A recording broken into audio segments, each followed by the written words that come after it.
We're recording. All right. Power rankings 4.0, I believe.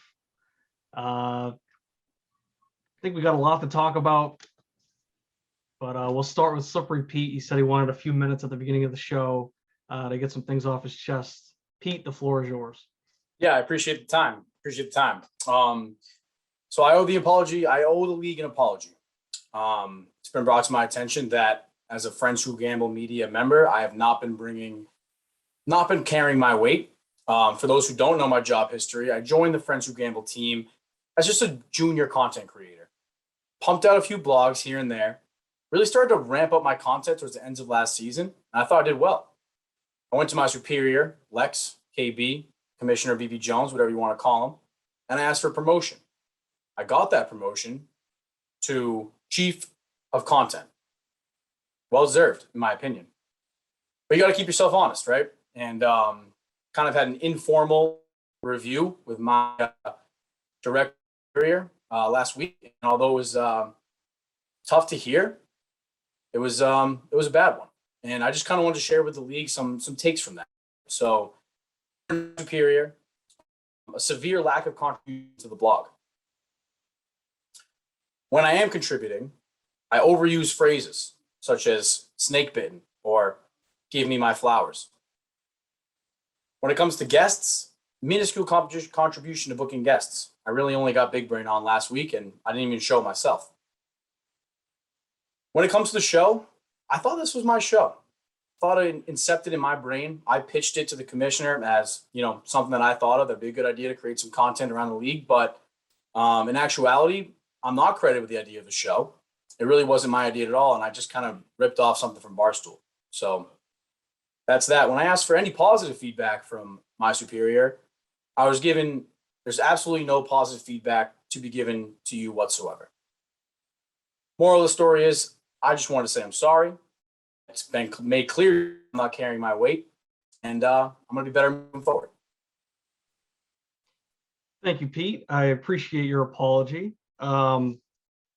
As your superior, per you, I've never viewed myself as that. I've always viewed us as equals.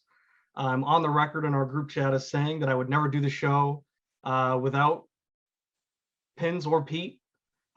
You could make an argument that last week may have served as an exception, but I do think that was a special circumstance. You were on the show, you were just unable to continue to participate. Yeah, my shades look good, didn't they? Yes, it was a good bit that I saw forming. It was a shame that I couldn't kind of see that come to fruition. See if you had some type of character with the shades. It was a shame. We miss you dearly on the show. I will give you some positive feedback as I've now simmered down, as now that I see that you are apologetic. There's a reason that you were asked to be on the show. You did come to me with the idea of creating some type of video content, and when you suggested that, I was on the same page as you. One thing that I got a lot in the reviews that I sent out when I was looking for an approval rating for myself as commissioner was that people wanted more Slippery Pete. I felt like maybe you got a little too comfortable after you got your promotion. And I think that's kind of where we've seen the lack of production that we've seen so far. I would like to see maybe a little bit more blogging or just blogging in general this season and seasons moving forward. So it would be nice to maybe see, doesn't have to be a weekly piece, could be, bi-weekly or, however you see fit, as long as it's somewhat consistent. I know you kind of like to do the more investigative journalistic pieces that take a little bit more time. So I don't expect you to be just churning out blog after blog, but I would like to see, your name on the website a little bit more. And so with the rest of the league. But I think that we can put this all behind us. We can focus on the show now. I think the three of us have great chemistry, and I think that we can continue to make something great. George, you got anything to add to that? Oh, good apology from Pete/Alex. Would have liked to see something in there about deceiving the league for months about his name. There was nothing in there about that, and that's fine. But other than that, I thought it was a good apology, and hopefully moving forward, he can step up and be the contributor that you thought he would be. I'm just a third chair. I'm just a third mic. That's all I am, and so Well, We're actually that's all what I want to be. 3. We're all I- tied for the third mic because we're all Right. equals. Yeah, I think that's everything that needs to be said on that. Yeah, I mean, I just last question for George. George, did you want your peer review from me now, or did you want to do that off show? Off show, we have a lot to get to. Fair. I Let's move on. I think we have some time to squeeze it in. I think we can do that right now. No, I'll respect George's wishes. I had a page or two of notes here for him, but Pete is not Pete. he can go off show. I'm just telling you right now, this is not what you want to do. You're walking yourself into a trap. I do it off camera for your own safety.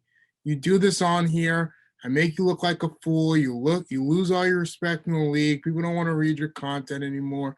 I mean, this could be a really bad moment. This could be your Max Kellerman. The Patriots aren't good anymore. You don't want that. You don't want a Trent Dilfer. You want to keep your reputation. You don't want to be John Gruden.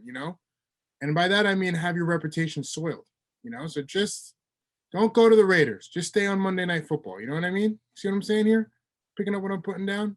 Yeah, I'm picking it up, George. I mean, I feel like we've developed a chemistry over the last couple of weeks, and I feel like I can read you now, and I can see you smiling through your embarrassment. So I won't put you on blast here. We can just move on and stay on Monday Night Football anyway.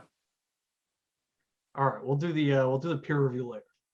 Power rankings? We doing the Power rankings.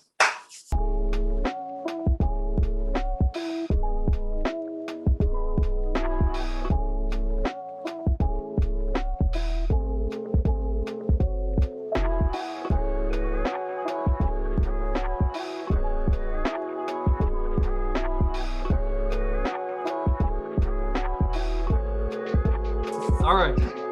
As always, 12-1. 12 should come as no surprise. It's the draft pick factory. Horrible team. I'd say that they pretty much at this point have that first overall pick locked up. You do have to wonder about Fitz's strategy, as the lottery report came out today, and he only has 2 of his 5 picks, 5 first rounders are currently in that top 6. As I said in the group, according to him, that's half of the top 6. There's not much to say about his team. I don't think we need to spend much more time on it. He's a dummy. His team's full of dummies. Number 11, Slippery Pete. I don't think that serves as any surprise either. I'd say at this point that Slippery Pete second spot is probably locked up. Maybe things could change if Deshaun Watson does come back. It sounds like that there's a real chance that might actually happen this year.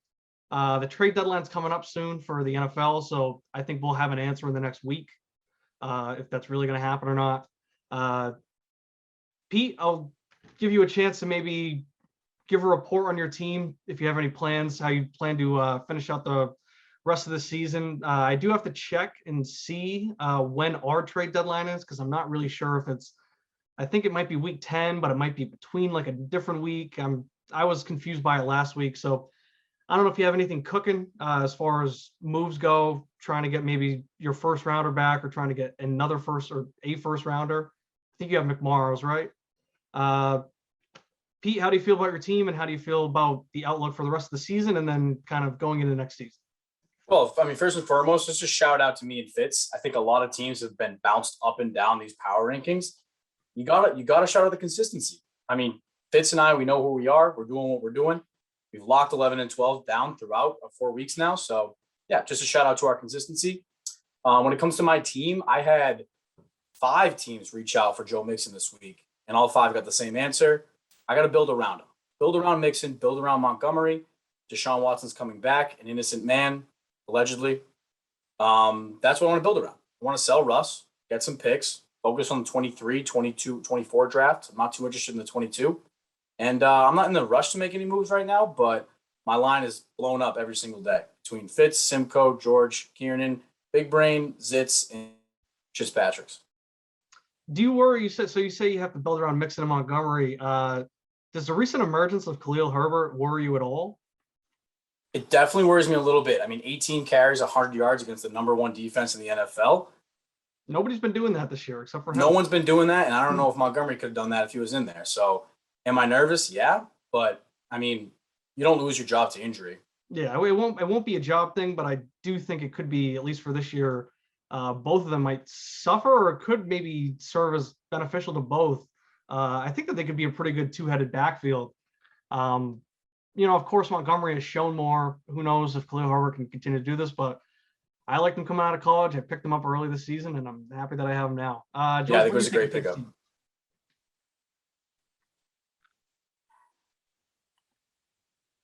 I was actually kind of surprised that Alex / Pete was not moving Joe Mixon.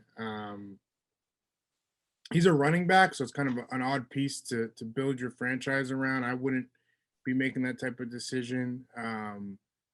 But that's the direction that he's decided to go into. I also think Mixon's a little late in the tooth for him to be a building block, especially if he's talking about not next year but the following year. I mean, you got to be thinking, what's Joe Mixon going to be by then? Mid 20s, mid 27s at that. Yeah, he's 25 now. Yeah, he's probably 26, 27. He's probably in a split backfield at that point. They're probably drafting his replacement. You got to remember, the Packers drafted A.J. Dillon after Aaron Jones had one of his best seasons one of the best seasons by a running back all time. So that just seems to be the trend nowadays. A couple running backs, they have a couple good years, and then people are taking running backs a little bit early than a little bit late. So I think it's an interesting choice to build around Mixon. Again, at this age, but I respect the decision for sure. But we'll see how that goes. But I could definitely see that backfiring on Pete / Alex, and him trying to dump him off in a couple of years and getting pennies on the dime compared to what he could get for him now, and kind of maybe potentially take a younger back in the 22 draft to the 23 draft and build around him. But what do I know? Yeah, it would be interesting to see, maybe if Pete were to move Mixon for just a younger running back. I look at Simcoe's team. Obviously, Pete's out of it. Simcoe, he thinks he has a chance. He clearly doesn't, but power to him. He wants to give it his all. I don't know if Simcoe would be willing to move like a J.K. Dobbins. I saw that Cam Akers, they're not ruling him out for being back in the playoffs this year. Obviously, that's real life. That's not fantasy, and he wouldn't be able to do anything fantasy-wise this year, but that's also not what Pete's going for. So I wonder if Pete would be able to trade Mixon for, a guy like Cam Akers, who is coming off an Achilles injury. And we've seen lately that Achilles injuries aren't really what they used to be, and people can come back, but there is some risk there. So you think that maybe Pete could trade Mixon for a guy like Akers and also include, who knows, picks, players, whatever. I think if Pete were to move Mixon, that would be the way to do it. I don't think getting a guy that's in his mid-20s or anything like that is the way to go. I think maybe trying to get a younger guy like a Clyde Edwards-Helaire or somebody of that nature. I think that would be a good move. Something to think about. Pete, you got good thoughts. Good thoughts, definitely. I would just caution you both: don't try to dive too deep into Pete's psyche. You'll find yourself lost in there sometimes. I can agree with that. Number 10. This is another repeat from the last power rankings. Dan Slack. One, extremely volatile team. Two, probably the worst management group in the league by far. Gotta wonder what their future with the league is like. I think we can have an honest discussion about that, because I doubt either owner watches the show. It's tough. It's tough having to remind somebody that's, a grown man every week, hey, here's an obligation. Can you please fulfill that? Set your lineup. It's an easy thing to do. But also the team is, like I said, volatile. And right now they're kind of just struggling with quarterbacks. Pretty tough. Pretty tough in a super flex league. Baker's obviously hurt. Zach Wilson's going to be out for some time. Darnold might still stink after a good start. Maybe once McCaffrey comes back, that might truly be what he needs. But they have good pieces to upset teams every week, but they clearly just can't do it consistently. George, what do you think about Anslacky at 10?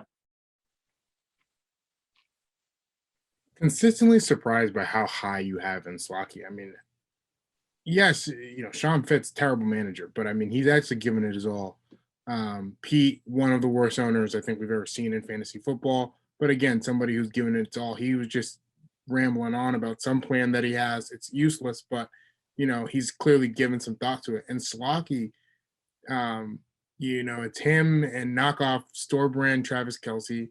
And I don't know what they're doing over there. They're consistently starting Zach Wilson. The backup looks. This is not hyper. The backup actually looked much like capable. He really did. And Wilson did not in there. I like Wilson. He might be, serviceable at some point, but you gotta admit that the backup looked a little bit better when he was in there. Gave us a little bit of a run for our money. Scored a touchdown. So yeah, I'm just consistently surprised. I think that I put a little bit more in the bad management piece of it because I know anytime he does have a good week, it's luck. It's not, his skill. Yeah. Pete, what do you think about Anslacky? What do you think about their management beyond this season? I don't think about Inslack. I have zero thoughts about Inslack. He's making the same mistakes this year as he did last year. He brought in James Hussey, store brand Travis Kelce to fix these kind of mistakes. And I think Hussey did a decent job last year to salvage at least a starting lineup most weeks.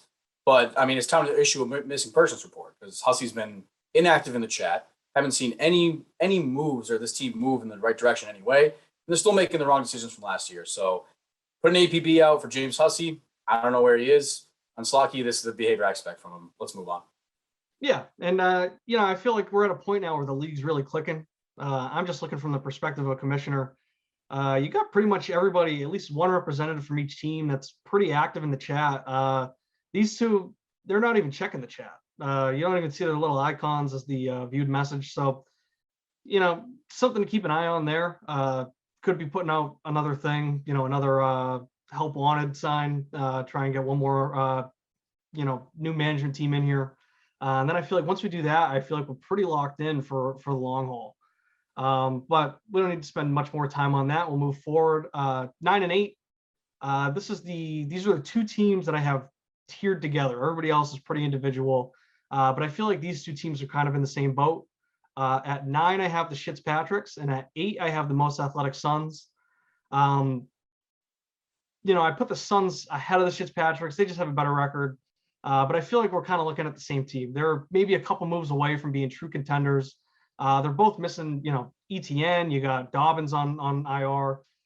That could really just be the move that kind of makes them a little bit more consistent. But right now, it's just, on a week-to-week basis, they're a pretty good team, but I just don't really see it in the long haul as far as this season goes from either side.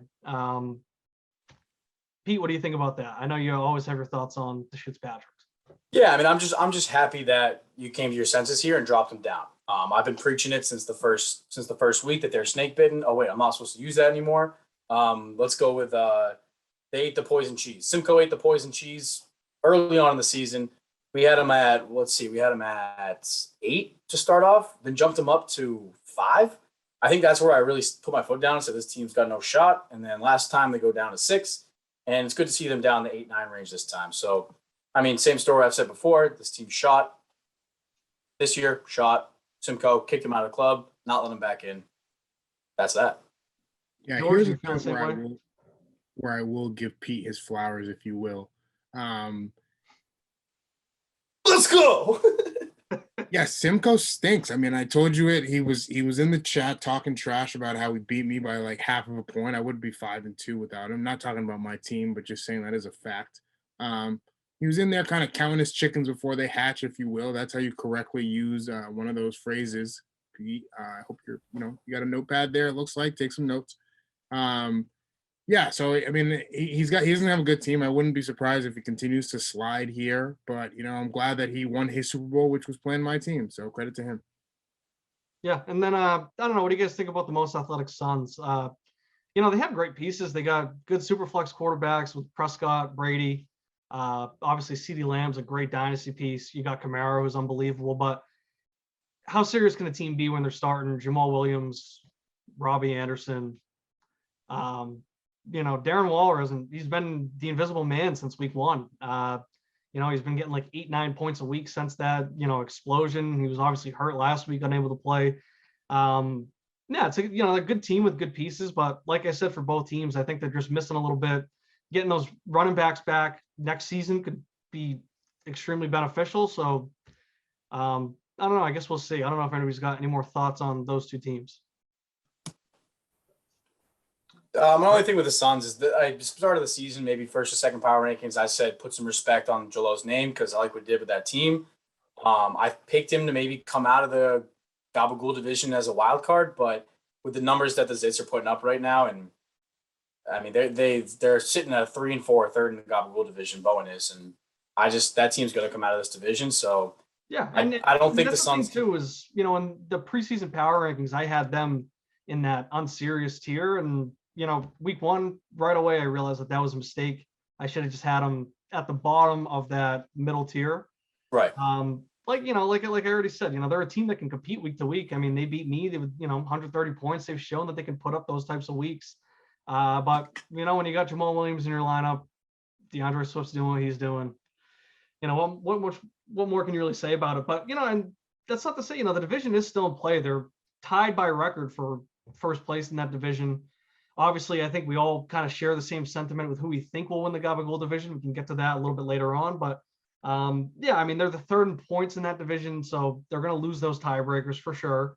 So we'll see. Who knows? You never know how those wins shake out. I mean, this is a team. Angelo took over Clark's roster, and Clark was the division winner last year, so we've seen it happen before. But it's going to take some luck on their part. But we'll move forward. 7. It's me, slow stroke Kings. It's a big jump from where I was. I think I had myself at 9 last week. I was at 10 for most of the season. It's hard to ignore me right now. I'm coming off the 4th highest weekly total in league history. I did check the record books. I shot myself right back into the playoff race. I'm now 23.16 points out of the 6th seed. I don't like to be too predictive here, but I'm doing this right now, and I still have Clyde and Michael Thomas coming back at some point. I think Michael Thomas especially will be a big boost for me in that flex spot. But I've had great play from Mac and 2 in the last 2 weeks. That's kind of where I've been shaky. Not having that good consistent QB play. If they can keep it up, Tua is getting 20 points every game. Mac Jones had a great game, and they've been having him throw it a lot lately too. So that's a good sign for me. And then like I said, not to be predictive again, but when you look at my roster, I don't really have those true bye weeks where I'm kind of getting screwed. I kind of have the depth that I can kind of make everything work. So I never have that week where I'm pretty much a lock for 60, 70 points or something. I'm going to be in it every week. It all just depends on if my guys want to perform. George, what do you think about my new ranking? What do you think about where my team's at right now? I like. I mean, the ebbs and flows of DeAndre Swift are an interesting chronicle to watch, because you never know what half it's going to be. Like, is it going to be the first? Is it going to be the second? But besides that, I do like. I mean, listen, I know what you're trying to do here. I know what you're trying to set up. So I'll just, before it gets brought up by you, I'll bring it up myself. Did I say you should never start Tua again? I did. Did I say you should put Cam Newton in there? I did. Has Tua had 2 back-to-back good weeks? He has. Did he play the Falcons? Great weeks. Great weeks. I'll give it to him. Did he play the Falcons and the Jaguars? I don't know. I'd have to go check the record. So those are the facts. But, I did like what I was seeing from Clyde, but the Chiefs are turning the ball over so much. I don't know if Clyde's ever going to see the red zone again. But, yeah, I mean, listen, you rode the wave. I think the wave will crash. Not your team, but the Tua wave. I really would. If you can move him or something, I'd get rid of him. But if he ends up being sort of like can put up garbage time kind of stats and just, fill, you look up and you're like, how'd Tua throw for 400 yards? Then, that's definitely going to put you in a position to have a chance there at the end. And I think that's kind of what you're banking on, right? Yeah, pretty much. I mean, I'm kind of following the same trajectory that I followed last season. It's not really in the same fashion, but it is kind of going the same. And it's a problem that maybe I need to start looking at as a team manager. The slow starts are just killing me. I'm playing catch up so far. Both years I've been playing catch up, but right now I'm right back into it. So if I can, with Michael Thomas especially coming back soon, I just got to kind of keep it up and hope that I can take advantage of other teams' bye weeks. Because like I said, I don't really have that 1 week where I get killed. Even when I'm missing the, my Bucks players, it's like hopefully Thomas is back, but I'll have Thielen, I'll have Hollywood.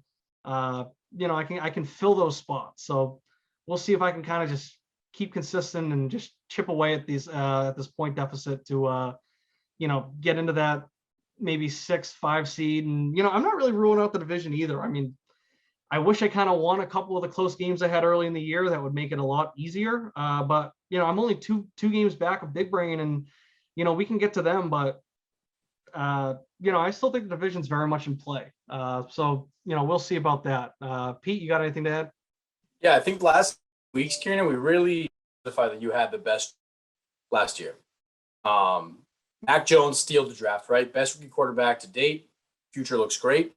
You traded up to get Pitts. Slow start for Pitts. 3 weeks ago, he put up huge numbers against the Jets. You could say that Ridley was out at the bye. With Ridley back in this week, Pitts puts up monster numbers again. So I think amazing.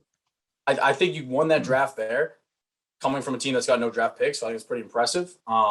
Just Patrick's going to slide. I do like Big Brain to win the division. I mean, that's obvious, right? I don't think you have. I mean, you said you have hopes in the division, but I don't really know. I like you in that. I don't know if you've done the research. We'll get to them. I don't know if you've done the research. I think that you're hitting your stride. You might have heard some things that I read, but we'll see. You're hitting your stride right at the right time. Same thing you did last year, and I like you for a wild card. Thank you. I appreciate that. All right, number 6. What was that, George? Nothing. That was just hilarious. He said, "I appreciate that," and moved on. All right, number 6, George. We have the occasional Viber. Right now, I think you can kind of mix and match. Now we're in the playoff teams. We've gotten all the lottery teams out of the way. I think you can kind of mix and match, and I think that every team has a case to be viewed as the legit contender here. But right now, you just got to kind of go with the facts. They are the 6th seed. That's because of points. They're in a tough division too, so they got a kind of I'd call it an outside shot at the division. McMorrow just kind of seems to have a stranglehold on the league right now. So it's tough to argue anybody else to win it. But, all the other 3 teams besides McMorrow are only a game back. So you never really know how it's going to truly shake out. But, 6th seed, 2 pins is better in that division. But they are a real threat. They got their 2 quarterbacks. They got Murray. They got Josh Allen. A.J. Brown's starting to heat up. But there are question marks at running back short term. Could turn into long term. Who knows? Gibson's playing hurt. He has not been playing well this year. Kareem is obviously out. Javonte Williams, he's looking good. He got that touchdown to kind of say, turn an average week into a good week last week. But, he's also kind of in a timeshare too. So you just got to kind of wonder if their question marks at running back are going to kind of hinder them now. If they can hold on long enough, I think as long as they get in there, they have just as good a chance as anybody. We'll start with Pete. What do you think about the Vipers at 6? I mean, we always talk about this middle area like it's to and fro, but I think it's a little low. I might have had them above. Oh, wait, we're talking Vipers, not 2 pins. Vipers, yeah. Vipers. Still low for the Vipers. 904.72. George, you know what 904.72 is? Of course you don't. It is the points against the Vipers, the highest in the league. Only team who's had 900 points scored against them. I think that 4-3 record could easily be a 5-2, if not a 6-1. I don't think they're going to touch McMorrow, but I think the Vipers is low. I'd have George. I'd have 2 pins So low. the thing with the points against though is that they also only have. Well, what does that put them at? 5th. I'm trying to count it right because they got. Or I guess no. I guess they are middle of the pack for points. Yeah, they're right? 4th, I think. Okay, so that is fair. I do see Yeah. that. So that is true. So they got the points, and they have maybe had a tough schedule. But I also think it's just like I said, they are the 6th seed. They're in a tough spot right now. Obviously, things can change as division landscapes change. I mean, if the Zits can move above Mikey, then all of a sudden that puts Igor or that puts the Vipers at that 5th seed, and that starts bumping them up. But right now, we're just going to kind of deal with what we have in the current. Yeah. George, But what the do only you point I think wanted about to make was Vipers were 3 points away from beating Big Brain last week, which would have been a huge statement win. Puts them at second or tied for first in the division. And like you said, they had that points against. So I don't think they're getting a fair shake for I don't now. think they didn't win. We don't got that much time left, so let me get my thoughts in. There's a reason that he's 3 and I'm 2 pins. That's all I have to say. Continue. All right, we'll keep it going. At 5, I think this is maybe a little bit spicy, but I think I got some reason behind it. We got Go Tigers at 5. I think I've maybe been a little harsh on Mikey's team this season. I think in the end, when it's all said and done at the end of the year, I think I'll be proven to be pretty accurate with my assessment. But like I said, about all these teams in the top 6 right now, I think at any time they can kind of catch fire and they can go on a run. But, last week they suffered from the bye. They were missing some key players. Justin Jefferson was out. Amari Cooper was out. Obviously, Barkley's been injured. Chubb's been injured. So I don't want to punish him too much for that. But I also don't think that being ranked 5th is too much of a punishment. They got a slim division lead. I don't think that can hold too much merit. I don't want to just keep them in the top 3 just because they're a division leader. I feel like we know what team's going to kind of come out of that division. We can cover them in a little bit. But Trevor Lawrence has been pretty disappointing so far on a season basis. Obviously, it's Trevor Lawrence. He's still a great dynasty prospect. Justin Fields, you got to wonder about that pick. Kyle Pitts was taken right after it. Don't want to pat that owner on the back too much, but Fields just he's looked pretty brutal. He had a ton of turnovers last week. He's been fumbling the ball the past couple of games. He's been throwing interceptions. You just got to kind of wonder about that pick. Maybe that wasn't the right pick for Mikey's team if he's trying to win this year. George, what do you think about Go Tigers? What do you think about their number 5 ranking? I have a lot of respect for Go Tigers. Like I said, we talk frequently. They mostly talk to themselves, but we do talk frequently, do message frequently. And so with that being said, I think you have it about right. I mean, listen, he's one of those teams. He's like the Miami Dolphins of a couple years ago, or like, the Bengals this year. Like you got one of those young teams and sometimes they can overachieve for a little bit, but they're still not there. I think that's kind of right where he is right now. It's like his team going to have moments because he's got a lot of young players that have potential. So it's going to have, those moments throughout the year where you see what it can be. But ultimately, they're too young right now to really make any real noise this season. Pete? I think that was great, George. Only comment I had, I don't mean to keep harping on the points for, but these were the 2 things that I did, are points against. I don't mean to keep harping on it, but these were the 2 notes I had. Mikey last in points against by a margin of 50 points. So, I mean, this team's 4-3. They've squeaked out. I mean, Cinco put up 102 against him last week, and he lost with 99. So, like, way, way down in points against. No one scores against this team, and he's still only 4-3. I'm still a Team Mikey guy. I think George hit on the nail of the head. We can see flashes of what this team could be, but Team Mikey, just not this year. Yeah, I was looking at their schedule too, and you can correct me if I'm wrong because I might be misremembering, but I think they are a team that's they either get 130 or 100. And that's just crazy volatility. So like George was saying, it's a young team. We see the flashes of what they can be on a consistent basis, but we just haven't seen that consistency yet. And, until we see it, I think 5 is, the right ranking. What voodoo did you just I just upgraded my account. Just now, just as we were talking? Yeah, as I was doing that, yeah. We got unlimited minutes. For those who don't know, we're just like, we usually get a timer right on the side that like starts counting down. So if you've noticed on the rankings, like right towards the end, we start speed racing. Start talking fast. Yeah, and the timer pulled up, and I was like, "Fuck, we only have like 7 minutes." And then all of a sudden, I get a notification. It's like, "You now have unlimited minutes." Like, I don't know about the unlimited minutes. I can only take so much verbal abuse from my colleague here. All right, we covered that at the beginning of the show. All right, at number 4, we got 2 pins. They're in a tough division, so it's how many another thing pins? where. What's that? How many pins? 2 pins. Right. We got 2 points.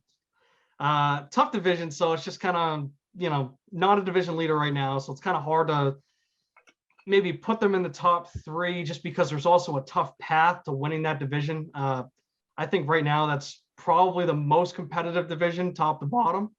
But they're coming off a massive 2 weeks, 290 points in the last 2 weeks. They went from 8th in points for to 3rd. This is a team that could very well be ranked even higher on the next power rankings. I just didn't want to overreact too much. There's a definite weakness in the roster build. Obviously, running back is a concern. Tight end is a concern at this moment. Kittle is obviously great when he's playing, but those weaknesses might not matter. Jamar Chase has been incredible. Cooper Kupp has obviously been, the wide receiver 1, and then you got Mahomes and you got Herbert at quarterback. So you got to feel good about your team, George. I could pass the mic to you and kind of get your thoughts on this. Do you think 4 is still too low? Do you think it's maybe just right for right now? Let's hear it. I'm glad that we're starting to finally get our respect. I think we've been asking for that for a little bit now. But we're a humble group, so we're not gonna we're just gonna keep on working and keep plugging along. I do agree. I think that the running back situation is a concern, and it is now something that we are looking to address. On a serious note, the way that we've kind of been looking at our team is we wanted to, kind of play out the season and see where we ended up, and if we had the firepower, which we're kind of seeing that we did, then we'd go and make an aggressive move for a back. If we looked at it and, it didn't look like even if we added a back, we'd be able to compete with the top dogs, and we were just going to kind of fall back. So as, Pete mentioned earlier, we've been making calls. We are we're open for business. We're looking to get a back to kind of add on our team, but that's kind of where we are right now. And then the only other comment I had was Alex or Pete kept harping on the fact that he was not going to harp on the points against. And it's just, if you say harp 50 times in the sentence explaining how you're not going to harp on something, that is actually the definition of harping on something. So just wanted to point that out in case you were a little bit confused as to what the word harp means. All right, and that was our bi-weekly grammar session with George. Thank you, George. 2 pins. 2 pins. 138 last week, 150 2 weeks ago, 136 3 weeks ago. You're killing it, man. You're killing it. Only question I have for you, George, your week 8 matchup. Any nerves? Smells like a trap game to me. We don't look at the opponent. We look at what we can do and what we can control. Do you know who your opponent is? Justin Herbert was on bye last week. For those who are not aware of it, though. Do you know who your opponent is? We don't focus on our opponent. We focus on what we can control. Okay. All right. Number 3. I think this might come as a little bit of a surprise, but I think it's been kind of a long time coming.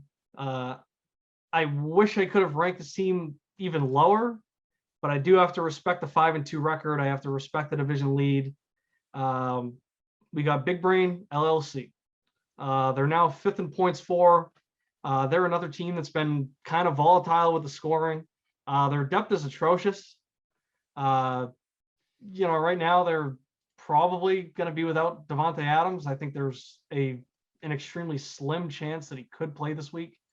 But that's obviously a tough loss because they also lost Alan Lazard, who might be their best bench receiver, to the same COVID issue as well. They're pulled up their team, and I kind of covered it when we had them on last week, but they're a team that's going to get just killed by these bye weeks. Just as far as a starting lineup standpoint, you obviously never know on a weekly basis how a player is going to perform. They could easily, and I don't even know who their opponents are. I do know in 1 week they do have me. I like my chances in that week because that's going to be the week that I believe they have Rodgers, Davante Adams, and Ryan Tannehill on bye week. That's just, they're going to be fighting an uphill battle there. Obviously, they're going to have 1 week where they don't really have tight ends either. They're just going to be in a tough spot with some roster construction. But this is a team that we've seen slipping. Like I said, they're 5th in points, and I feel like that they're maybe even weaker, but you also do have to just look at, where they are with the seeding. They do have a good chance to hold on to that top 3 seed. So I kind of had to keep them at that 3rd spot. Pete, what do you think about Big Brain? They're kind of starting to drop a little bit. Do you think that this is maybe a sign of things to come? I already heard what you were saying earlier about the division race. You seem to be a little bullish on them, so I'll let you sound off. After last week's episode, because I did miss it, and we brought up bye weeks, Kieran. You brought it up on the show, and they had no clue about the bye weeks. Zero foresight. I mean, zero future sight. George, help me out here with this grammar. Is it foresight? There's no way he actually used it correctly and then doubted it. You're right. I did use it correctly. It's no foresight no foresight into the rest of the season. They've yet to address the depth issues, and they don't even know where their bye weeks are. So this team's still a loaded team, something to respect. Probably the favorite to come out of the division, like I said, but it's their division to lose, and I'd love to see them lose it, especially with the overconfidence Mitch brought last week. Yeah, I mean, it's a team that we've just, we got to remember who we're dealing with. Just because they had a good initial draft and there were 3 people, it doesn't mean that they're just going to be naturally good. I mean, Jeremy's the guy that years ago he drafted Sean Green over Wes Welker in a PPR league when Wes Welker was still in the Pats. He's never been particularly good or lucky when it comes to fantasy. So, I think he's definitely learning more and more. He's definitely progressed a lot since the Sean Green days. I know he listens to the show. I think he'll get a good laugh out of me bringing that up. But this is also a team that we saw collapse at the end of last season, and they haven't been the same since. So you do kind of wonder where their head's at as a management, as far as like the management front goes. And then when you look at their team, you just got to wonder. I mean, like I said, their depth is atrocious, and who knows how they can kind of survive the second half of the season. George, what do you think of Big Brain? Do you think I'm disrespecting him a little too much? Do you think it's right? I think you're not disrespecting him enough. That's what I think. I mean, like I said it last week. I'll continue to say it, but I mean, Alex makes a good point. They had no clue about the bye week. They got a hope and a prayer that Christian McCaffrey, who's played half a game, and I love Christian McCaffrey. I have his number. We text, me and him. He's one of my good friends, but he's played like a game and a half in 2 seasons, and they're basically mortgaging their ability to beat the big dogs on him coming back and staying healthy for an entire playoff run. I mean, I just don't understand the logic there. So no, I think you should kind of, I'm not saying move me up if you want to move somebody who's at, 6 or whatever and put them there. But I think Big Brain's a little bit too high. I mean, I think they're overinflated. If this was gambling, I'd be starting to fade them a little bit here. I don't trust that management at all. And they're, one threat of a fab budget away from some infighting there. So yeah, they have major Kansas City Chiefs vibes. The team that nobody wants to bet against because it's Big Brain, but week in and week out, they continue to kind of disappoint. So that's exactly right. But like I said, they're still top 5 in points for now. We've obviously seen their scoring drop significantly from last season, but at this moment, I'll respect that top 3 seed that they hold. We'll see how things change over the next 2 weeks. But I think those late season buys might be killer unless they really start to make some moves. But we'll see. All right, number 2, I feel like you can kind of figure it out now. This is a team that I just feel like I got to give them their respect, got to give them their flowers. It's Trey Lance and the Zits. They've been extremely unlucky with their scheduling, but they're a scoring powerhouse. I mean, we're talking about a team that, what do they got? They got 934 points. It's a pretty significant lead right now. That's 32 points over 2 Pins, who's, I believe, you guys are 3rd in the league. And only 40 points away from McMorrow. It's like, who knows?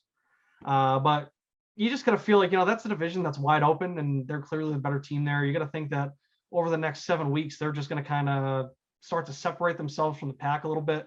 I'm kind of predicting that a little bit, but I feel like it's just something that we all see coming. I think that's a team that everybody fears.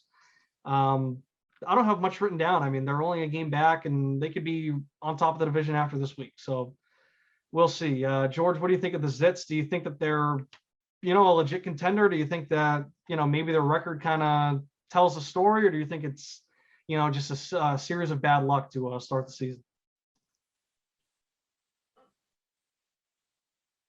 You're on mute. Classic. I think that the Zits are a legitimate contender. I usually have something poor to say about basically every single team in the league, and I will have poor things to say about McMurrow's team, despite the fact that he scores 700 points a game. But the Zits are not a team that I really have anything that I can knock on them. Bowen did a good job. He came in, he saw a bunch of people that had never played Dynasty before. He fleeced them for, the past year and a half, and he's built himself a little bit of a squad here. That's what he does. That's his MO. I mean, I've heard about the guy before. He goes into Dynasty leagues, he preys on the weak, and he builds a team that can win. So credit to him for doing that. But we'll see how good of a dynasty manager he is once people start really kind of figuring out, what's going on there and if he can sustain it. But for now, you got to give credit where it's due. Pete, what do you think? Yeah, I mean, I think as someone who was fleeced by the Zits, I'm looking forward to figuring it out, George. So I'm glad that you're also looking forward to figuring it out. That's great. I mean, I don't think there's much really to say about them. It's a good team. They're constructed well.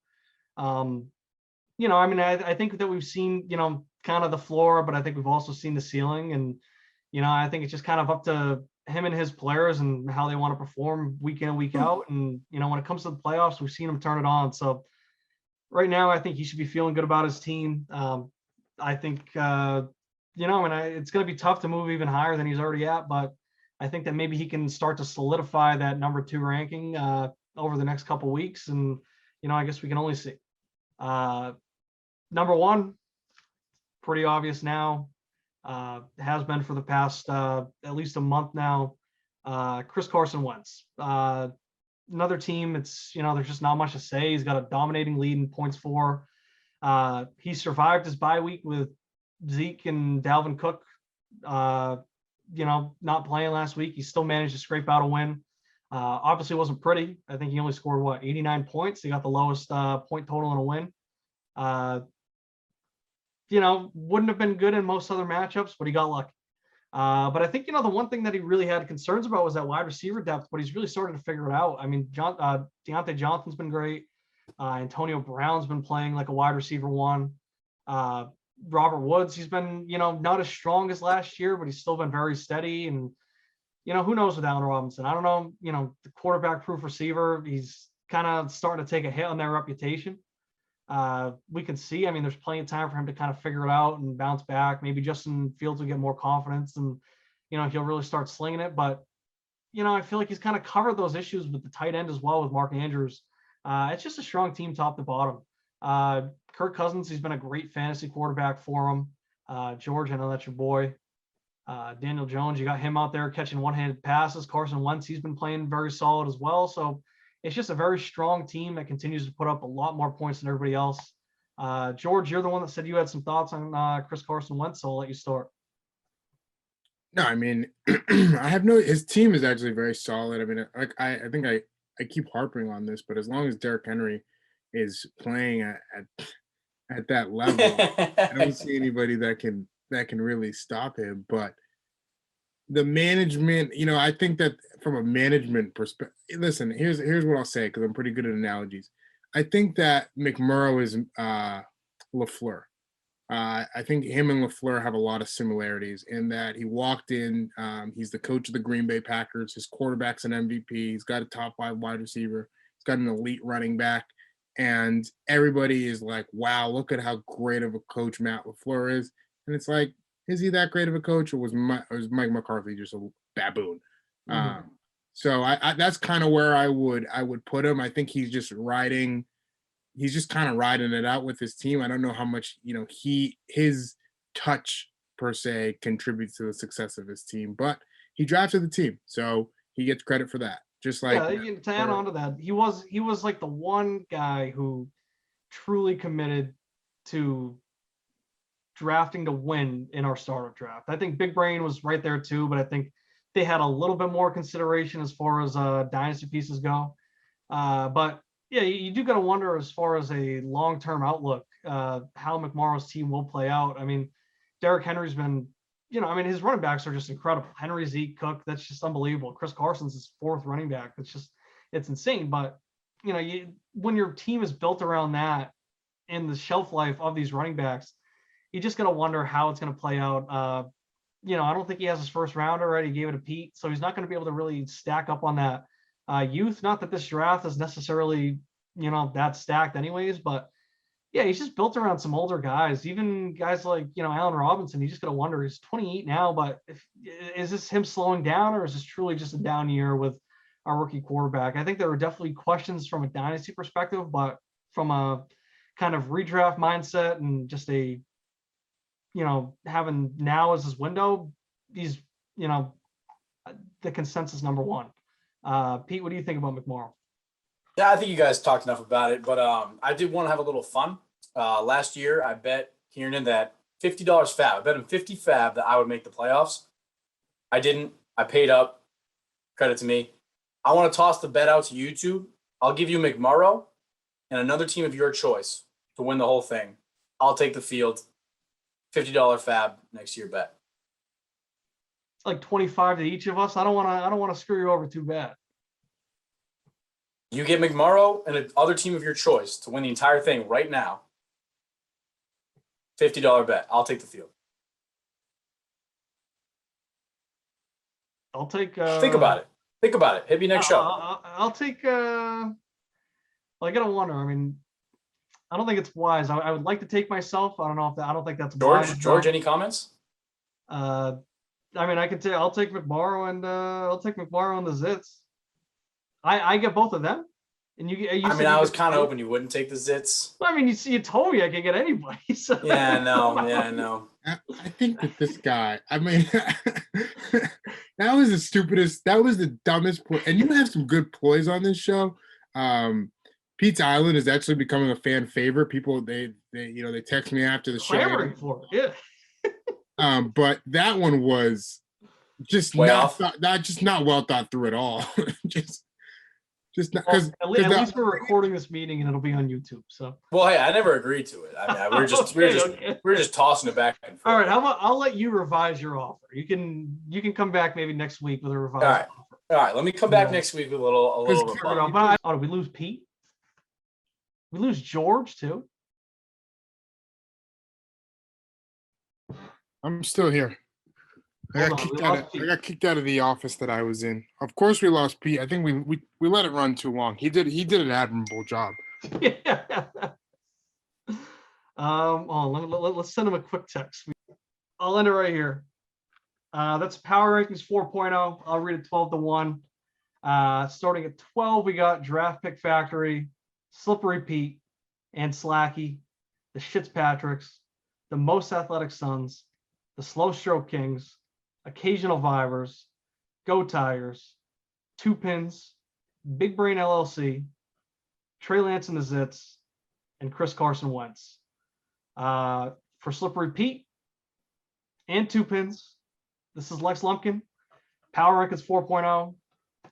I guess we'll be back next week. Adios. Peace.